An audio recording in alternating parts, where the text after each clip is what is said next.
Blog Talk Radio. Live from Washington, D.C., it's Quintessential Listening, Poetry Online Radio. QLPOR, as it's widely known, features a bevy of poets, spoken word artists, and live poetry readings with best-selling authors. Your host is Dr. Michael Anthony Ingram. Good evening, everyone. Tonight is going to be very special.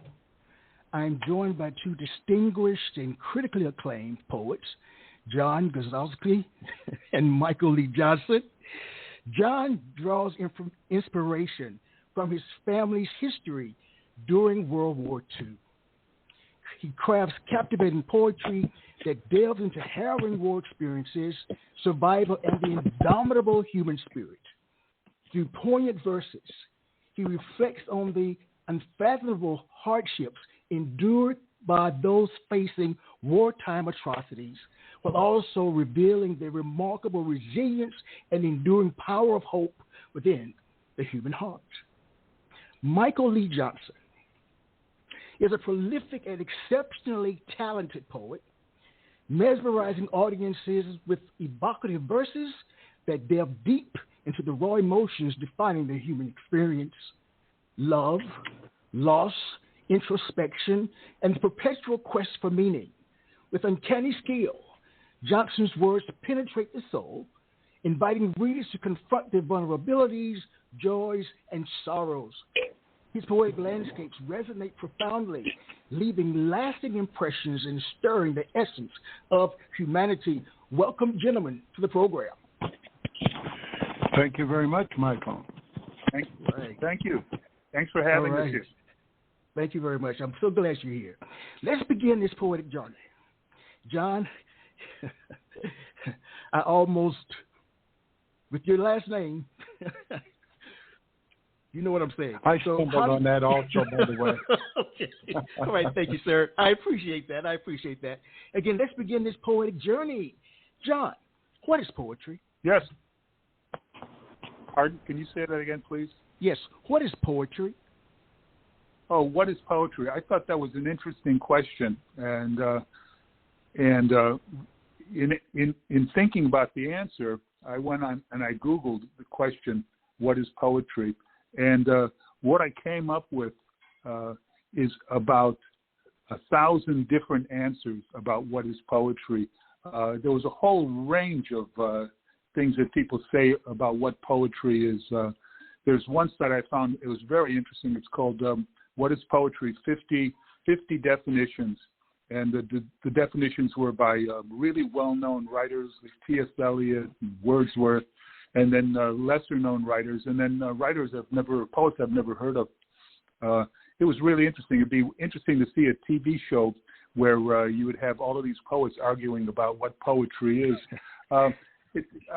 I publish a lot of poems on Facebook, and one of the things I enjoy on doing that on Facebook is that people will read my poems and they'll say, "That's not a poem. How can you say that this thing is a poem?" I had somebody say that to me last week, and I always enjoy hearing that and hearing how other people look at poetry. The thing about poetry that, finally for me, what poetry is something that I used to tell my students when I was teaching creative writing. I taught creative writing for a long time, and I told them that poetry is a brief and crisp and vivid moment created on a piece of paper, and that you'll know that the poem is good if your mother looks at it and your name's not on it, and your mother looks at it and she can tell that it's your poem, because then it's such an individual and personal experience that someone who loves you will be able to recognize it even if your name's not on the thing. Oh, that's very nice. I like that. So as you think about poetry from your heart, what else would you say? How would you flesh that out? What is poetry from your heart? Oh, poetry. Oh, for me, Yes. for me, from my heart, poetry is in to a large extent, it's memory, and it's me working through my memories. When I first started writing poetry, for maybe the first 20 years, my poems were about my parents. I started writing them when my parents were still alive in their 50s, and I continued writing them until they had both passed away. But I felt that writing those poems, that what I was doing was I was coming closer and closer and closer to my parents. And it's the same thing. I don't write as many poems about my parents now. I've written a lot about them, but I'm writing about my own life and my family. And the poems that mean the most to me are the poems that touch memory, touch my memory of my wife and my daughter, and the people who have meant the most to me. All right, very nice. Thank you, Michael. What is poetry, my friend? Well, I'm sort of like John. I understand where he's coming from. The bottom line is poetry has so many definitions, it's absolutely confusing. But you have to get through that. After you summate everything and siphon it and filter it out, you try to come to your own conclusions. I'd rather focus, in a way, on what poetry is not. Poetry has no concern whatsoever for duty, for absolute truth. And if you're personally trying to find reality there, you'll be disappointed and disillusioned. I say that because I had an album of poets that I bought back, whatever, and one of the famous poets, who, I don't know if it's Vincent Benet or who it was, but she, or whatever, mentioned something about, well, she got disillusioned, so she quit writing poetry. Well, I think her motivation was wrong in the first place, even though she's a well-established poet. Bottom line is, don't look for reality there. All right? It is a way of life. It's a passion. An empty bucket you put your words and life into. It makes you cry, makes you laugh, think in miniature, organize, sort of like a work of a puzzle solution. And I think I may have talked to Michael about this, I hate puzzles. But when you really think about it, to a certain degree, poetry is like a puzzle, because you have a thought, you work on that thought, it may develop, it may not develop, it may go somewhere, it may not go anywhere, but into a back burner someplace. It may come back out alive at a later time. Mm-hmm. But the bottom line is, you got to put it together. So that's my definition of whatever poetry is, the best I can do. All right, thank you. As you think about poetry from the heart and that empty bucket, those two that stood out to me. What would you put in that bucket, my friend? How would you flesh that out?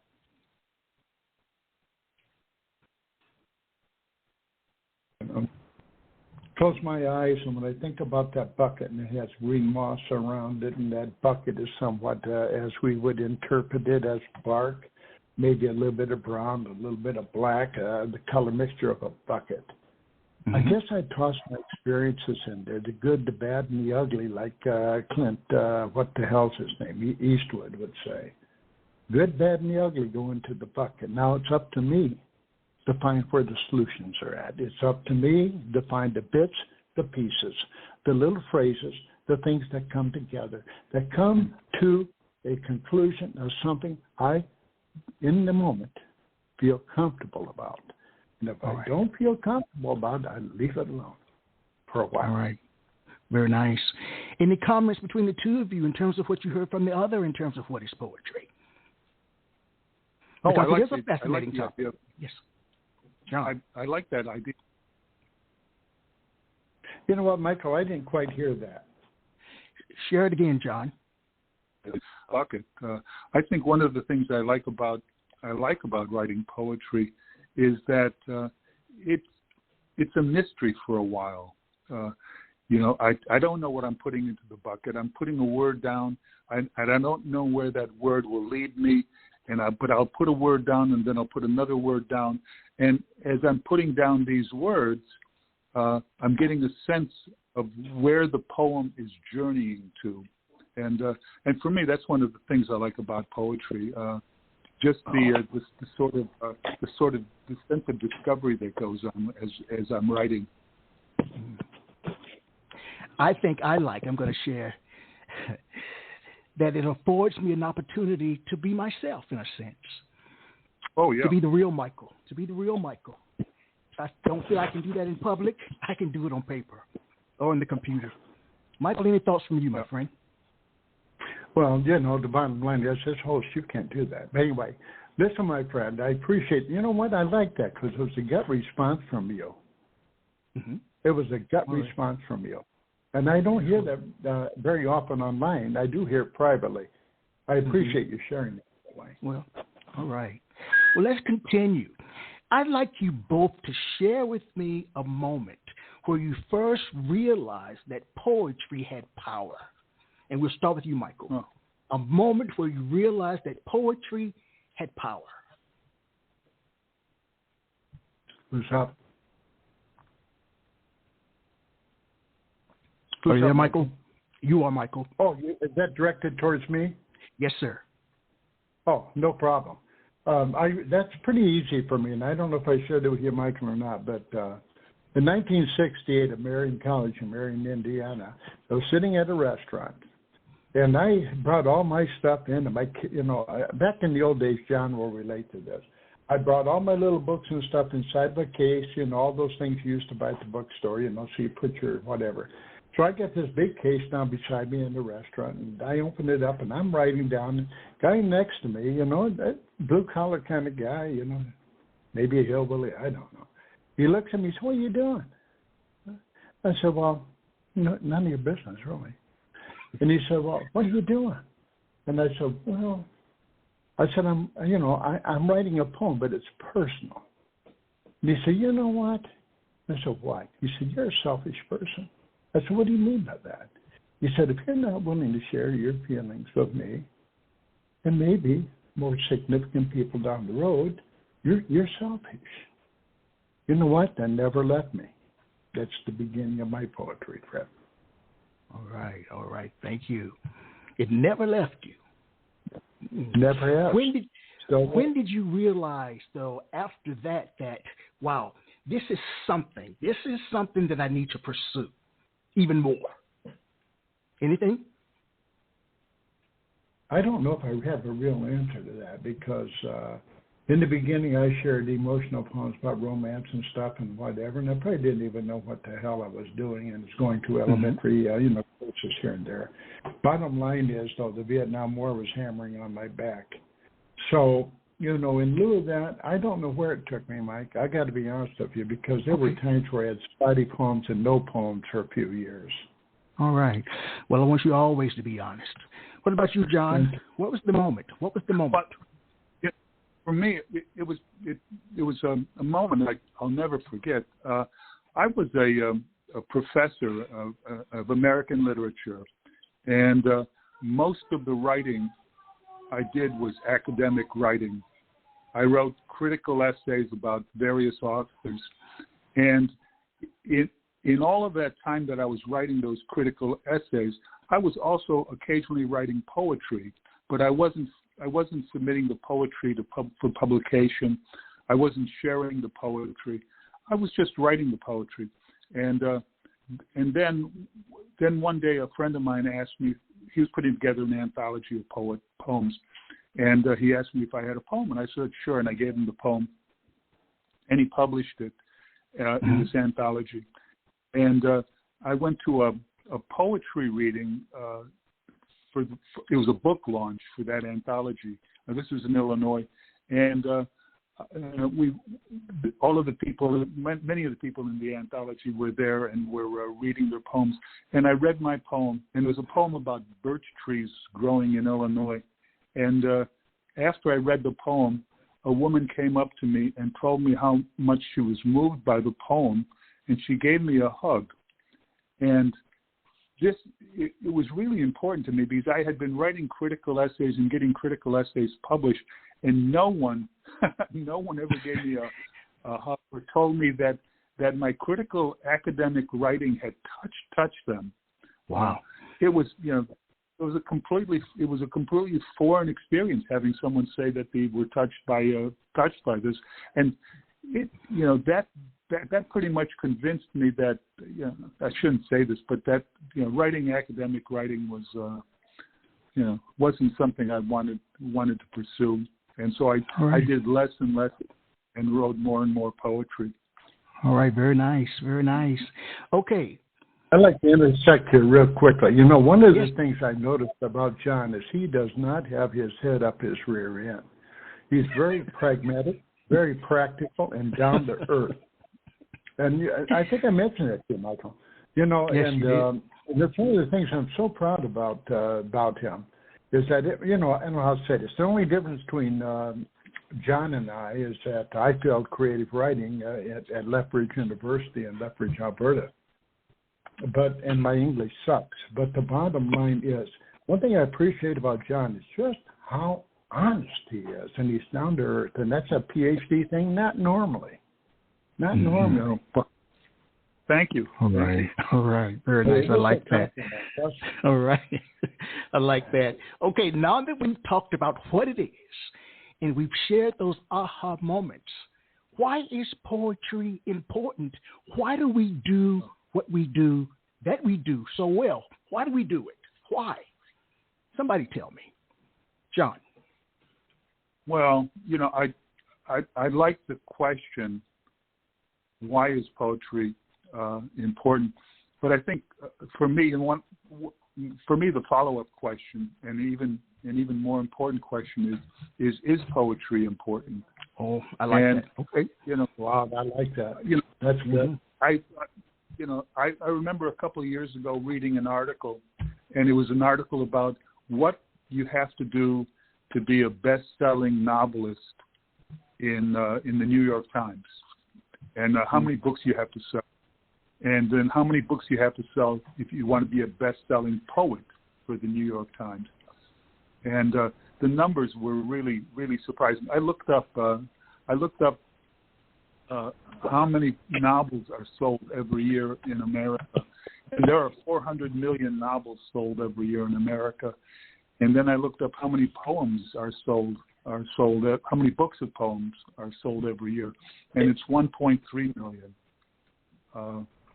The audience for poetry is very, very small. And this, when I found this out, it really shocked me, because when I was in college and learning about poetry and reading Wordsworth and reading Whitman and reading Emily Dickinson and all of those other great poets, I felt that poetry was absolutely essential and absolutely almost divine in the kinds of truths that it was presenting to me. And then when I learned how few people are reading poetry, I ask my friends what they're reading, and they'll always tell me about the novels they're reading. Nobody ever mentions a book of poetry, and they know I love poetry, but nobody ever mentions a book of poetry. They don't. But so I'm not sure it's important. It's important to me because, as I said before, for me, poetry is a way of connecting with my past and especially with my parents. When I was writing my first book of poems about my parents and their experiences in the Second World War, I mean, it brought them.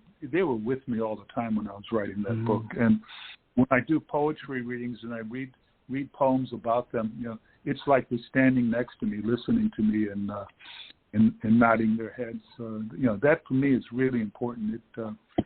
It just brings all that memory back. All right. I plan to change that question after Michael shares his thoughts from why is it important to is it important. Thank you. I really appreciate that. I like that. All right, Michael, your thoughts on what it is. Or why is it important? I relate. I don't have much family and so forth, so I can't relate to that necessarily, but I do relate to the humanness of the touch to his family. I'm not going to debate that. I'm not going to talk about that. That's one of the main reasons I suggested John on this particular program, because I am totally mesmerized by his devotion to that. But let's get past that. The role of a poet. And to a certain degree, I think a poet is a ghost writer of the human condition, maybe a conveyor of emotional conditions surrounded by our exposure to daily events of small but at times large episodes, such as John refers to, because as we probably all know by now, the Holocaust, we're doing, oh my Lord, let's go past that right now. A true poet, in my mind, explores the small details of everyday life in a unique manner that makes seemingly somewhat insignificant things universal, relatable to the private human condition and person. A good good poet in my mind preserves culture. I think that's very important. The more I think about that right now, a poet that preserves culture, that's very important. Within the emotional makeup of all, we bring our words into action. So I don't know. Yes, I agree with John, because I'm a statistical nut about poetry, and I look at this all the time. That's why I did poetry anthologies with other poets in my anthologies, because they love to see their work there. But I only chose those with Ken Allen Grunsfield, who I want to give credit to, who is a reader of many of the poets. The bottom line is they like seeing their own work in a publication, but they don't even get that chance sometimes. So all these things considered, that's it. All right. I guess I'm thinking, is poetry important? Some people believe that poetry is dying. Your thoughts on that? Either one of you. John, you want to go for it? I think people think that poetry is dying, and I think not only, I think that poetry is dying. I also think that reading is dying. The world changes. That's a pretty deep statement you just made. Yikes! I hope I don't get in trouble. You're okay. The world changes. The world evolves, and things happen. I think that poetry is important. I think poetry is important. I think poetry is important to a lot of people. I moderate a Facebook page, and it's got. I think we've got 87,000 poets. Facebook page. It's the Poetry Universe. Pardon? Oh, yeah, it's come along. It's the Poetry Universe page, and it's just one of dozens and dozens and dozens of poetry sites on Facebook. I know Michael runs a couple of sites, and there are a lot of people there, and so there are a lot of people writing poems, a lot of people reading poems. I think people will always be reading and writing poems and falling in love with poems. There's another site I recently found on Facebook, and it's got I think it's a site about beat poets, and I think there are 130,000. Yeah, I think there are like 130,000 people on the site. So maybe sales are down. But there are still people reading. And I posted a poem on this Beat Poets site. There was a poem I have about when I was in my early 20s. I hitchhiked to California, and at one point I fell asleep in the desert outside of Elko, Nevada, and Allen Ginsberg came to me in a vision while I was asleep, and I wrote a poem about it. It's called An Old Man Listening to a Young Man Listening to Ginsberg. And I think I got something like 400 people read the thing, 100 some people commented on it. I mean, it was really an amazing experience for me. You put a poem in an anthology or in a book, and who knows if anybody's going to be reading it. But it was amazing. All right, Michael, is it dying, my friend? Is it dying? No, it's not dying. Who gives a damn? The bottom line, I don't give a damn whether it's dying or not. Bottom line is, we live our life. Some people chase criminals. Some people's work in correctional institutions. Some people's, I don't know how to say this, John, work in English, universities, whatever. But, the bottom line is, I don't follow anybody else's rules anymore. I refuse to follow their rules, and I feel so good about it. I do not feel that there's any competition in the world to me. I feel like I'm just fine with what I do. And you know what? If that leads with a legacy, that's great. If it doesn't, my bottom line is, and my cussing and my swearing, I'm going to find Jesus. That's the bottom line. It's kind of hard to top that one. Finding Jesus, that's the hard one to top. All right, thank you. What I'd like to know from both of you gentlemen. I do believe that. I know it. I know you do. Beautiful. What I'd like to know from both of you, and we'll start with John again. John, tell us more about what you write about, please. Well, I started writing poems about my parents, and I did that for about 20 years. I wrote about my parents, and those poems were largely based on what my father told me. My father spent 5 years in Buchenwald concentration camp, and he could not stop talking about his experiences in the camp. And he could not stop talking. I was like 5, 6 years old, and I heard stories about friends of his getting castrated. I remember him telling me a story about German soldiers who took their bayonets and cut off a woman's breasts. I was 5 or 6 years old listening to these stories, and he never stopped telling me these stories. When my dad was dying in 1997, he was 77 years old. He was dying of liver cancer in a hospital in Phoenix, Arizona, and I was there with him. And he was heavily on morphine, and when he would sometimes come out of that morphine daze, what he would talk about is the friends of his who were beaten to death, starved to death, died in the concentration camp. So I heard these stories. I was hearing these stories from him for so long, and then one day I sat down. I had no intention of writing anything, and I sat down and wrote a poem about his memories and what he was dreaming about, and how those memories affected his dreams. And I wrote that poem, and then another poem, and another, and for 20 years I wrote those poems about my parents and their experiences in the camps. And then I stopped writing about that.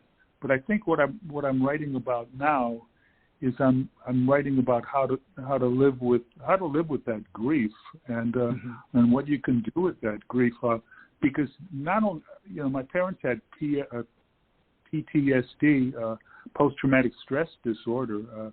Nobody called it that back then, but they both were stressed.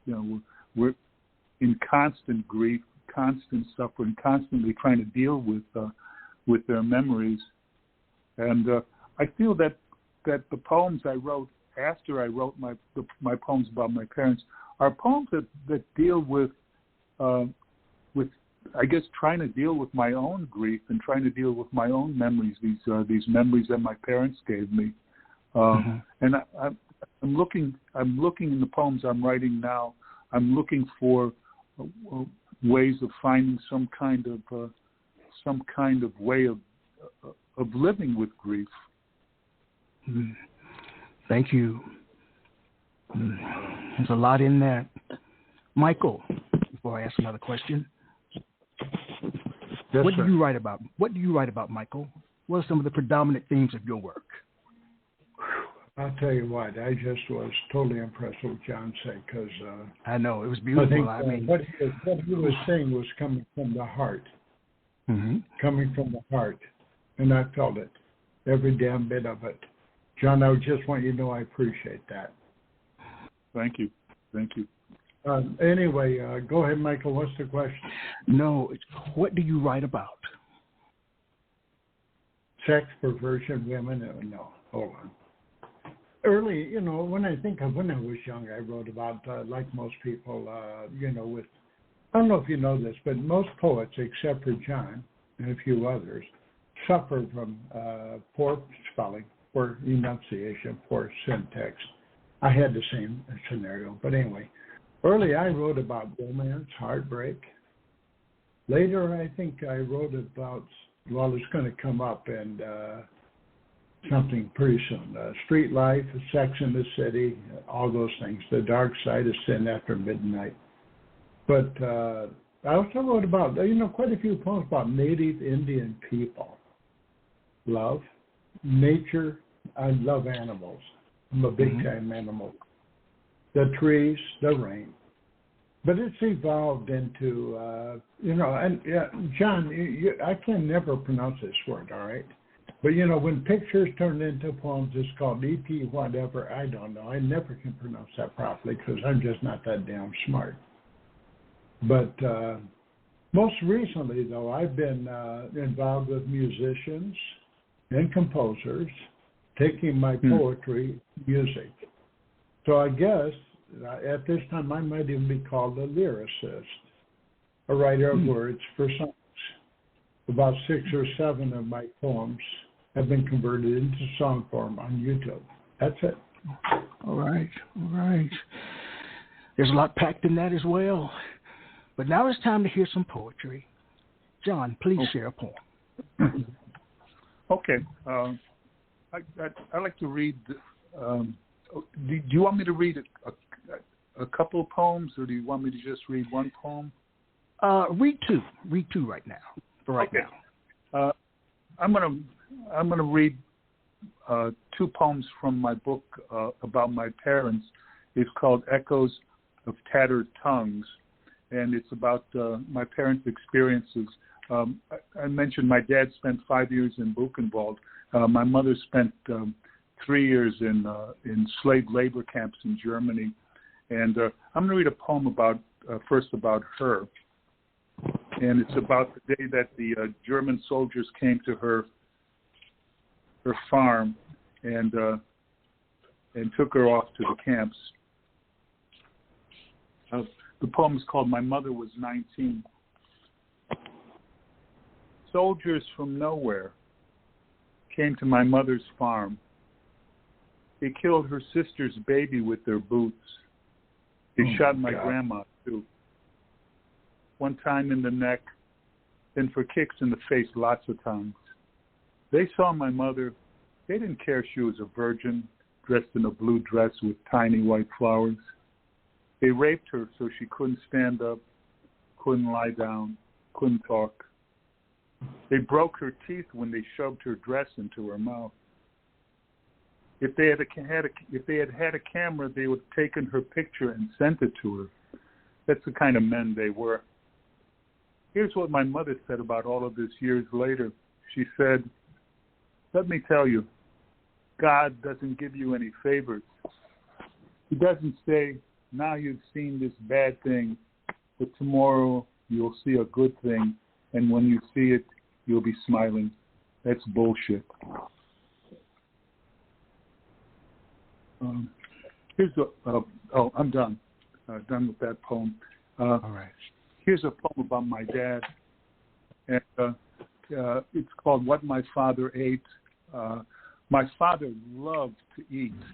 And when I was a kid, on Saturday mornings, he would make these incredible breakfasts.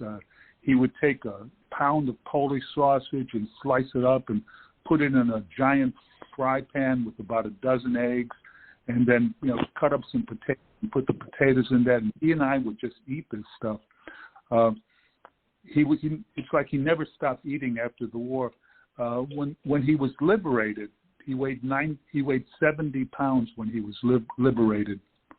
And I once asked him how he was able to survive in the camps when they were giving him so little food. They would give guys in the camp about 600 calories a day. And so this poem is based on what my father said about how he survived and what he ate. The poem's called What My Father Ate.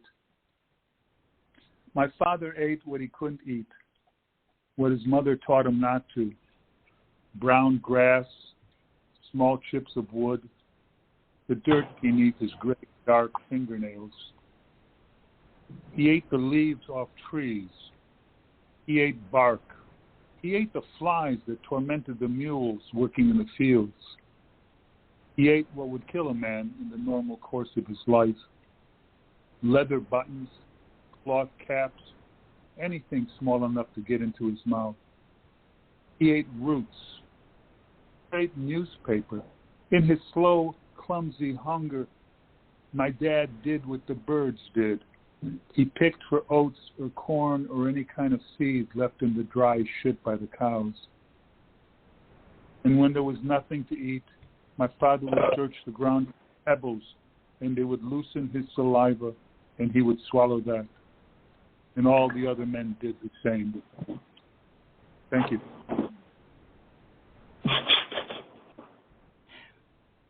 As I listened to both pieces, I was struck by the somberness, the realness.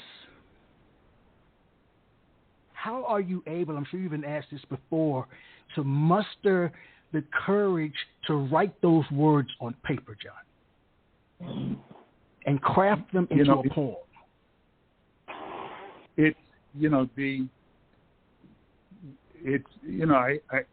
I really don't know. All poems were based on memories. All right.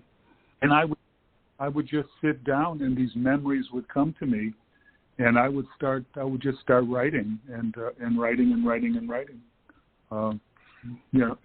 Like I didn't, I never sat down and said, well, I'm going to write a poem about how hungry my father was. These things just come as memories. Wow. Again, so many questions to ask. Michael, please share some of your work. We'll be here all night. Please share some of your work. Well, you know what I spent. I think I told you, Michael. I was looking up John's works, and yes. I was so impressed with so many of them. Mm-hmm. So my heart just, I don't know, pulsates out of my life or whatever. But thank you, John, for sharing some of these things. But I have one here about my father, and my dad was a shit kicker. I'm giving this prefix there. My dad was a shit kicker, a boxer, a farmer, fox hunter, basically an 8th grade welder, tough guy. Anyway, memories of my dad. No, it's not really called that. It's called Memories Past. Now let me see if I can get here. Memories Past. Hillbilly Daddy. I settled into my thoughts, zigzagging between tears, my father's grave, Tippecanoe River, Indiana, 1982. Over now, hillbilly country, like to float, catfish memories, raccoons and trees, coon dog tracking on the riverbank, the hunt, snapping turtles in the boat offline, river flakes to ice, now covered, thick snow. Done. Right. Please share another. Please share another. Well, I don't know. Mike, I had about 8 or 10 of them here, and I didn't know which way to go. Between long poems, short poems, whatever. All right, whatever you like. Whatever's on your heart. I don't know. Okay, hold on here. Am I going to get through all this? I have one here called Kansas. This is one of these poems. this is one of these poems that nobody cares about Kansas. But the bottom line is, old shacks in Kansas, etc. I saw a picture about an abandoned house in Kansas. This is how it goes, and I'm probably going to blow it, so let's just get through it. Kansas, old abandoned house, version 5. House, weathered, bashed and grazed spiders, homespun, surrounding yellows and pinks. On Kansas, the prairie appears lonely tonight. The human theater lives, once lived here, inside a gone, buried in that back dark trail behind that old outhouse. Old wood chip in the shed, rustic morn, no gas, no thunder, no sound. Remember the old cold bin, now open, and no wind. But no one left to shovel the coal. Pumpkin patches, corn mazes, and hay rice are all gone. These are dead and ghostly children still swing abandoned in prairie wind. All unheated rooms no longer have children to fret about. Cheerleaders have long gone, and the vain old house chills again. Three lonely, skinny crows perch out of sight on barren branch trees silhouetted in early morning. That snow starts to settle in against the moonlight sky. Kansas becomes a quiet place when those first snow falls. There is the dancing of the crows, the lonely wind that creaks of the doors, no oil in the joints. Done. Wow. You know, Michael, poetry can be a powerful tool for promoting empathy and understanding. And you've written numbers of poems. How do you believe your poetry contributes to fostering a sense of connection among your readers? You know what? I think, that's pretty easy to me to respond to my poem. Okay, it's probably not going to be what you expect. It's probably not going to be what you expect, but here's the bottom line. I work harder than anybody else I know. I get out there. I come across the people I know. I send messages to the people I know. I try to connect to the people I know. Yes, it's not necessarily related to my everyday life of care and whatever, because that's a nightmare sometimes. But the bottom line is, when it comes to poetry, I spend most of my life helping people that I know.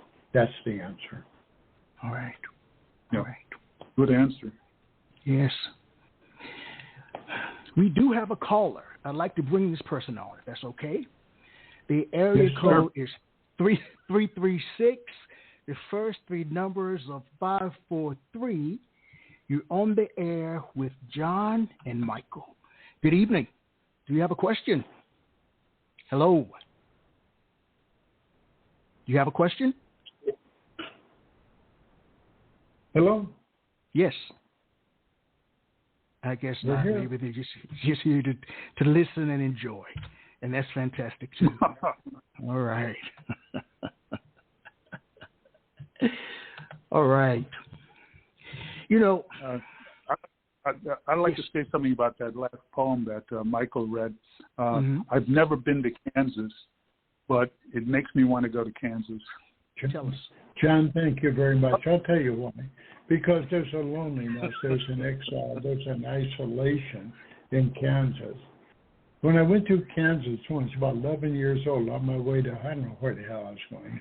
When I was 11 years old, I think I was going to Colorado to see a half sister or whatever. But I went to Kansas and it was boring as hell.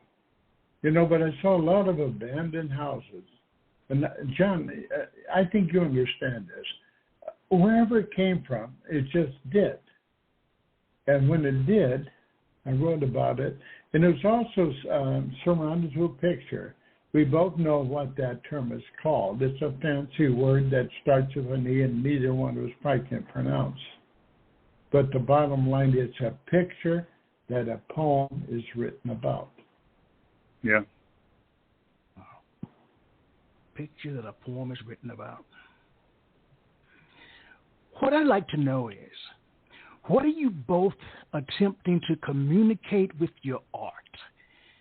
You're seasoned professionals. What are you attempting to communicate? Let's start with you, John. John, I'm terrified. Well, for me, I give a lot of poetry readings in high schools, and I read poems about my parents primarily and their experiences in the camps, and I get asked that question: what am I trying to convey? And I think what I'm trying to convey is a sense of hope.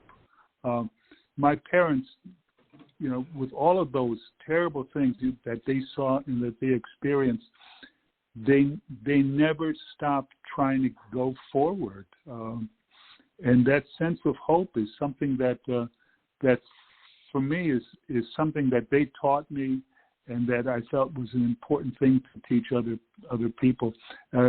Just the sense that that even though terrible things happen, it's still possible to move forward. Mm. Wow. I'm going to comment on that. Michael, your thoughts. What are you attempting to communicate? Hold on, my friend. You know what? I'm overwhelmed to a certain degree by what John said. I know. I'm a bit overwhelmed. Now, give me that question again. I'll try to do my own. That's no problem. What are you attempting to communicate with your art? Well, that's tough. No, it's not really. I think John will agree with this to a certain degree. All poets are storytellers. Mm-hmm. This is the beginning point to tell a story. And if you listen to John, all his poems do what? Not only are they poetic, they what? Tell a meaningful poem. And let me think here for a minute. Hold on. Wow, this is a tough one. Anyway, storytelling is, in my mind, a creation of poetry. Mm-hmm. I try to create an emotional experience or slim slice of life that allows the reader to come and amuse about that feeling. Even better, I love to have what I call a kicker line or two at the very end of a poem that leaves the reader in a dream state of interpretation, a pause, and feeling of their own. Done. Wow. I'm thinking, thank you, Michael, that there's so much happening in our world. There's so much that has happened, so much that is happening, and then there's so much that will happen. There's the good, the bad, the ugly, as well as the indifferent. So what I'd like to know from the two of you is, what is the role of a poet in modern-day society? I think you've answered this, but I just want you to flesh those answers out. John. Go for it, John.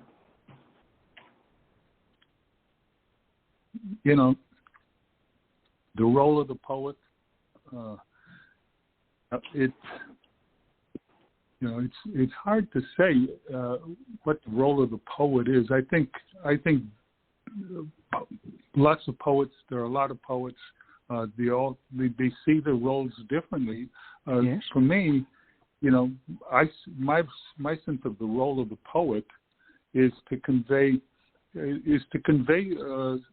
some kind of essential truth. So a lot of my poems convey the truths that my parents taught me, and basically two truths, and one of them is that life is shit.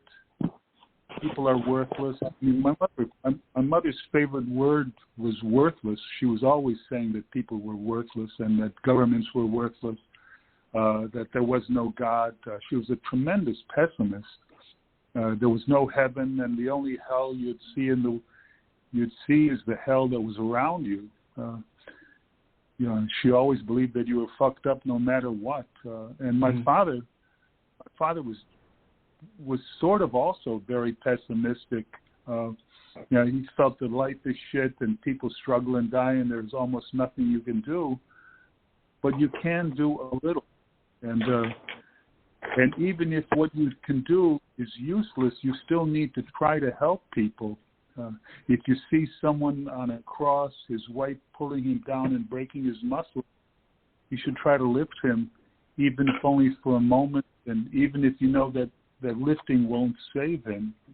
And I think my work, what I try to do in my poetry is to convey both of that sense of pessimism that both of my parents felt, and that slight sense of optimism and hope that my father experienced and talked about.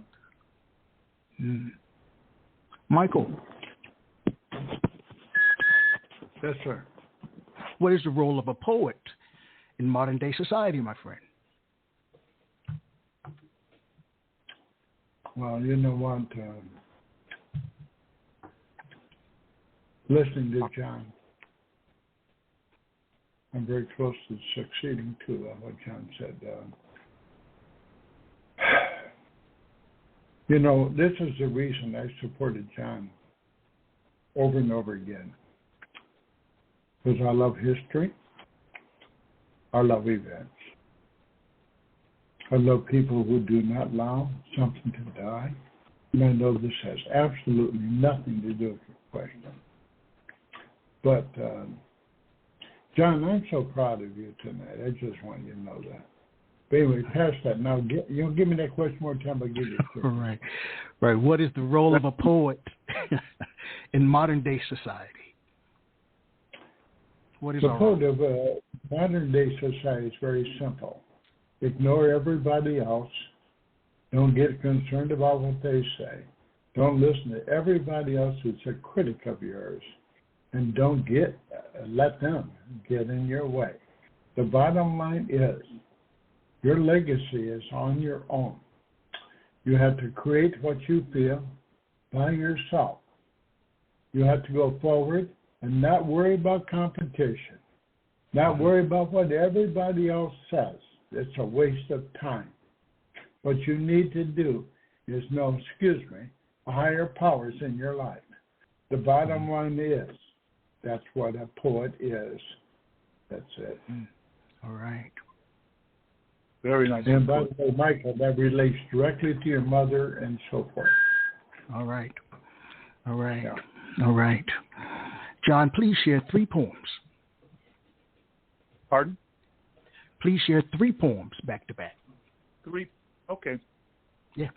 I'm going to read a poem from my book True Confessions, and it's a sort of sequel to Echoes of Tattered Tongues, and it basically is an autobiographical book of poems. And one of the last poems in the book is called Dear Mom, and it's a prose poem. And my parents moved to Arizona toward the end of their lives, and I would go out there and visit them. And my father died first, and then my mother died about 6 years later. And this is a poem about being there with her toward the end of her life. It's called Dear Mom. Dear Mom, I dreamt I was with you again last night. It was in the old house in Chicago, the first one I remember the number for. You planted flowers where there had never been flowers. You watered them with the water that fell from the sky. You washed my hair with that water too. You said it would keep me young and help me grow. autumn came, and the rain fell harder, and there was snow, and you put the snow in a dishpan and melted it, and you washed my hair with it. You said the water from snow was as pure as the water from rain. Years later, in your last house in Arizona, the one I still remember the number for, I washed your hair with water from the sink. There was no rain in the desert, no snow either. You told me stories you never told me before about your sister and the time she visited Lvov, the candy she found on the seat of the train. You told me about your pet pig, Caroline, and how much you loved sitting with her in the forest and watching the leaves fall in the coolness that followed summer. I listened, and when you asked me where the water came from, I told you that I had collected it from the clouds. Okay, I'm done with that one. I'll read one more poem, and it's from my recent book. It's called Small Talk, and it's a bunch of small poems. And the one I'm going to read is the last one in the book. It's called Hope. Hope is kind. Hope is a door and a window. Hope is the silly neighbor child we ignore when we are children ourselves. Hope is the lesson learned too late. Hope is Friday and Sunday morning. Hope is a train going so fast that not even time can catch it. Hope is the brother of sorrow, the sister of grief. Hope is soft cows in a distant pasture of grass. Hope is our mother. Thank you. Can you favor us with one more? Oh, one more poem? Yes. Yikes. That's okay. That's okay. I've got one more. All right. Thank you. It's also from the Small Talk book. It's called Silence. My silence and your silence speak a language we learned long, long ago in a world where silence moved the waves and every sparrow flew on wings of silence into our eyes. And every word we learn to speak is a sort of prayer, connecting us to all the words spoken by all the people everywhere, ever. This silence and these words invented love. They taught us to whisper hello, taught us to open our eyes, taught us to enter the woods and the fields and learn the meaning of everything. Thank you.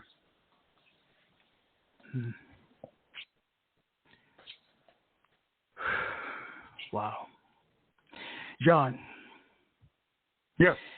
Based on what you know about the world, your lived experience, do you really believe poetry has the power to heal and offer solace to those who have experienced trauma or loss, particularly in the context of war?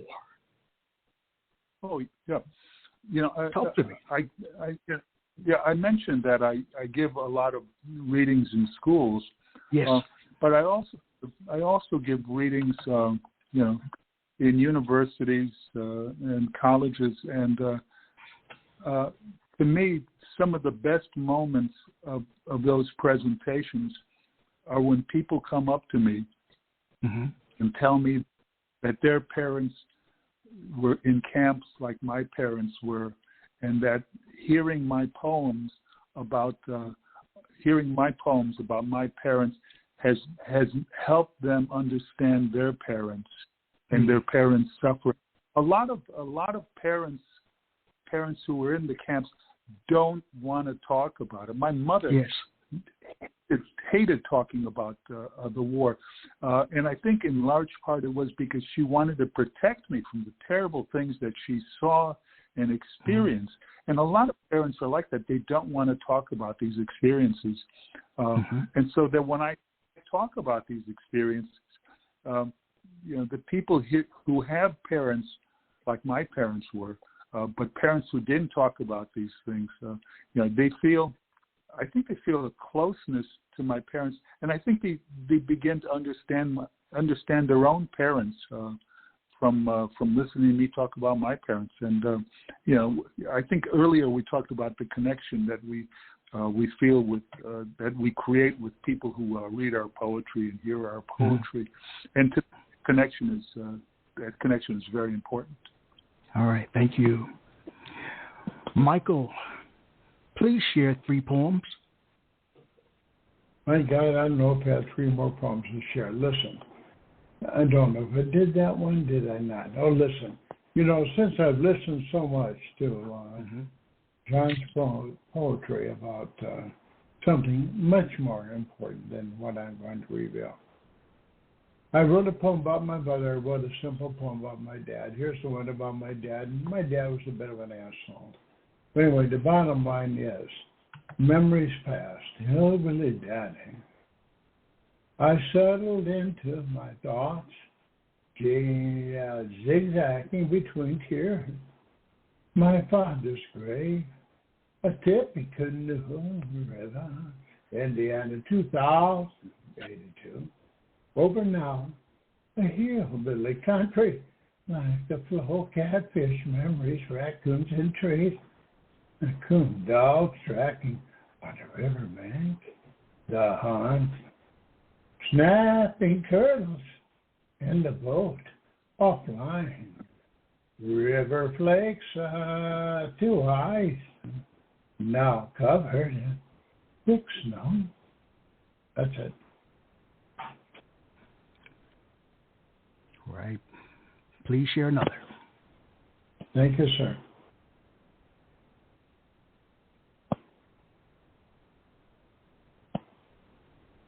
Do you want to go for another one? Quickie? Yes, please. Yes.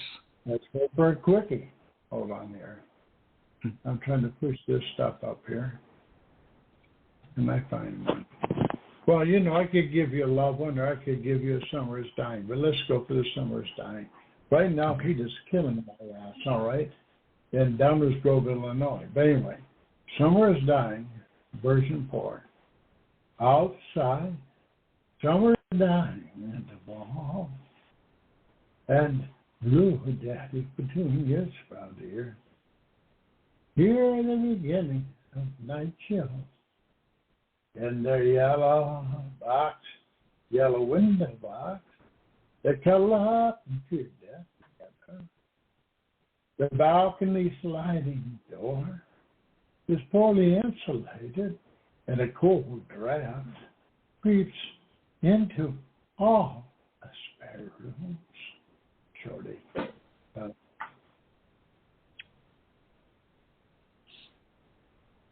Done? All right. Can you favor us with one more? Yeah, one more for Daddy. Hold on Yes. here. I'm going to do a little love poem from the past. This goes back for about 30 years or so. Like John, I know something about John, that we're both 74 years old. We're getting close to 75. I think when he started writing poetry, I also did. I started writing poetry in 1968, but I had gaps, where I knew that poetry didn't pay much and I had to make a living, etc. So some of these younger poems were about love and love lost and so forth. Bowl of Black Petunias, version 2. If you must leave me, please leave me for something special, like a beautiful bowl of black petunias. For when the memories leak and cracks appear and old memories fade, flowers rebuff, blossom, sidewalks fester weeds, and we both lie down separately from each other for the very last time. Done. All right, thank you. Michael, I know that you've worked with, it's beautiful, worked with so many people, you've worked with so many, mentored so many, and you write about profound things. So what would you share with newbies, beginners, about writing about issues that are, quote, profound, and being able to connect with their readers on a deeper level? I'd love to get on that one. Let's go. Let's see if I can figure this out. Put my arms and my whatever near my forehead. I'm trying to work this sweat off. I'm going to try to get to this. Bottom line is follow your feelings. Okay. Number 2, they're deceptive. Number 3, get through your own mental hell. Number 4, when you get through your own mental hell, start writing your romantic poetry that makes sense to everybody else. Number 5, when you gain a sense of stability, start to write about other topics and things. Number 7, when you get to a certain degree of success, no longer think about yourself as a beginning poet. Think of yourself as a legacy potential. That's it. All right. I don't want us to run out of time. There's still so many questions, but I must ask this one. You're both famous poets, both distinguished, critically acclaimed poets, and you've received recognition for your work throughout the years. How do you stay grounded and true to your artistic vision amid external pressures? Who'd like to start? John, take care of that one. All right. I stay grounded. I love writing. I feel like I'm always writing. I write poems. I write novels. I've written 6 novels. I write a weekly column. I write a weekly column for a Polish newspaper in Chicago. 2:00 in the morning yesterday, I got up and I had an idea for the next chapter in this mystery novel I'm writing. I mean, it's I'm just always rounded, always writing. I can't imagine not doing that. I mean, I just enjoy writing so much. I don't know what I'll do. I can't imagine not writing. That's okay. All I can say. All right. Michael, what about you, sir? I'm so overwhelmed by what he said. You better ask the question again. How do you stay grounded, given all that you've seen, all your recognition? How do you stay grounded and true to your artistic vision amid external pressures? Well, that's easy, really, when I think about it. Number 1, Michael, some of this may apply to you. I don't get worried about anybody else's opinion about jack shit. I reached a point in my own life where I've decided that I'm okay with me. And if nobody else decides to go that way, you know what? Goodbye. And maybe in terms of publishing sites, I'll replace you with 2 other poetry sites that will take me someplace. Bottom line is, I'm 75 years old. I don't have much time for that pissing around anymore. And you know what? But I don't think you, nor do I think John, has any more time for that. So the bottom line is, we need to feel our legacy within ourselves the best we know how to. And is it a myth? It could very well be a total myth. But the bottom line is, we have to follow how our feelings take us. Wow. Yeah. That's it. It's truly simple, really, when you think about it. It's really simple because John and I and Michael, you're a little bit younger, but the bottom line is, I don't give a damn. I'm out there. I'm going to push. I'm going to do the best I can. And you know what? Where the chips fall, the chips are going to fall. But you know what? I'm going to go out there and help every person I can find to follow me. You know why? Because those people that follow me are much more important in honesty than I am.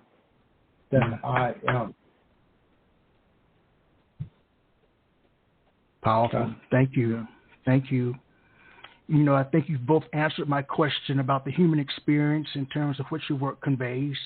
But what I would like to know, though, is in today's digital age, how do you feel about the changing landscape of poetry and its accessibility to a wider audience through these different platforms?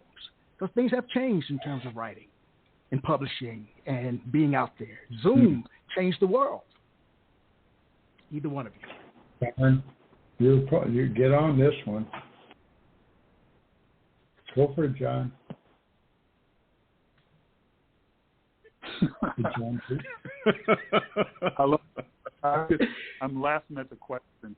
Yeah, it's really and I think you really sort of understand how much I like this guy, John. You guys do understand that, right? I think he's wonderful. Not only do I think he's wonderful, I think he's living some historic information that's very important to the rest of the world. And I call that a legacy. And I think John will be there with what he has done. I'm sorry. Thank you. Very nice, Michael. Very nice. I mean it. Thank you. Yeah, I know you do. Your thoughts, John? Oh, digital age. About the digital stuff. I think, I really think it's changed considerably, and it changed during the pandemic when so much of the poetry moved into virtual poetry readings. I was doing poetry readings in Chicago in the '60s, and you do them in these small clubs. And before the pandemic hit, and before people started Zooming, I was doing a reading about once a month. I was doing a reading either in some school or some church. People were inviting me to come and read, and that's the way I was communicating poetry and communicating my poems. And all of that changed with the pandemic and virtual readings. And I personally, I don't feel the same kind of connection. I shouldn't say this. I'll never be invited to another Zoom. But I don't feel the same kind of. Probably not. Like last week, I did a Zoom. With Neil Crichton, an Australian poet. I did a Zoom. I think it was last week. Yeah, last week Friday, and then 2 days later, I did a live, an actual reading at a Unitarian church here in Lynchburg, and the difference between those things are just amazing. The Zoom went really well. All right. Hello, are you there, John? Can you hear me? I'm sorry. We lost you for a while. You said the Zoom went really well, but we didn't hear anything after that. I didn't lose anything. Yeah, the Zoom went well, but you don't feel the same kind of connection with people in a Zoom as you do at a real reading, an actual reading. I read at that Unitarian church, and I stood around for another 2 hours after the reading, talking to people about the poems I read, and it was a much more communal sort of experience than the Zoom. That's all I've got to say about Zooms. All right, thank you, Michael. Social media, how's it changed the world? Changed poetry? You know what? I'm not looking at the 8 or 9 questions you sent me to respond to this. So what's that question again? I'm going to give it a blowout. Well, it's primarily the digital age. Things have changed so much in terms of its impact on poetry. How do you feel about it? The good thing is it allows poetry, batches of poems. When I say batches of poems, I think John relates to this. When we put together poems for submission to poetry publishers, we put 3 to 4 poems in a batch with our bio at the top. We send it out. And there are email submissions that accept her poems, and there are submissible managers that accept her poems. They're a pain in the ass. But the bottom line is, it's a different world. Mm-hmm. And you know what? I've learned that I have to change to what's going on. But I fight it every tooth and nail. Because the bottom line is, whenever I run across an editor who's submissible, they're doing it for themselves. They're doing it for their own convenience. But what they forget is I'm, 1, a poet, 2, an editor, 3, a publisher. And you know what? I've done it all for free, just like them. So when I see these $3 charges, etc., I'm really pissed off about that on the personal level. Yeah, me too. What pisses you off, John? What pisses you off? The same thing. The whole $3 charge for submissions. I find that outrageous, and I will not submit to a magazine or a journal that requires some kind of submission fee like that. I just won't do it. I just consider it silly. All right. You know what? Let's comment on that. That's important, actually. That's a trend going on right now between gays and damn things and other crazy shit with Biden's damn agenda, that we have to live with this crap. But the bottom line is, I will not submit to a place that requires $3 fees. And you know what? It's not that big of a fee because I sort of understand where they're coming from. But the bottom line is, they're not paying anything for me. They're not paying anything for my publication. I get pissed off about that. I'm going to need to invite both of you back. We're going to run out of time, but I need to ask this question before we go. Okay. I really want you both to come back. Here we go. What have you both learned about yourselves by being a poet, or from being a poet? What have you learned about yourself? Did you say Michael, what did you learn about yourself? Yes. What have you learned about yourself? That's easy. Yes. I'll get right to the point here. Bottom line is, I've had published 3 poetry anthologies. I made money with all 3 of them. I'm going to wing it out there. The first one, $800. The second one, $1,500. The third one, $500. But what happens here is that it does not compensate for, oh my God, I can't get in all this. The time that is required of proofs, the time is required to send them to poets, the time is required on and on and on. When I figured it all out, I was looking to make 75 cents an hour. All right? When I did T-shirts, custom imprinted, which I do for a business, I made 310, 320 T-shirts. I made maybe $1,000. I made more than I ever did with publishing poetry. But you know what? Here's the bottom line, and I'm sure John knows this. It's called an extension of love. Yeah. All right. All right. John, what have you learned about yourself being a poet? Oh, what I learned about myself is that I love writing, and I would spend. I would write even if I didn't have a pencil and a piece of paper or a computer. I would still somehow find a way to write. It's just a lot of pleasure. I like sitting down. I like thinking about words. It's a pleasure for me. Wow. Very last thing, Michael. Where do you go from here? What's next for you creatively? I'm sorry. What was that? What's next for you creatively? Where do you go from here? Where do I go from here? Yes.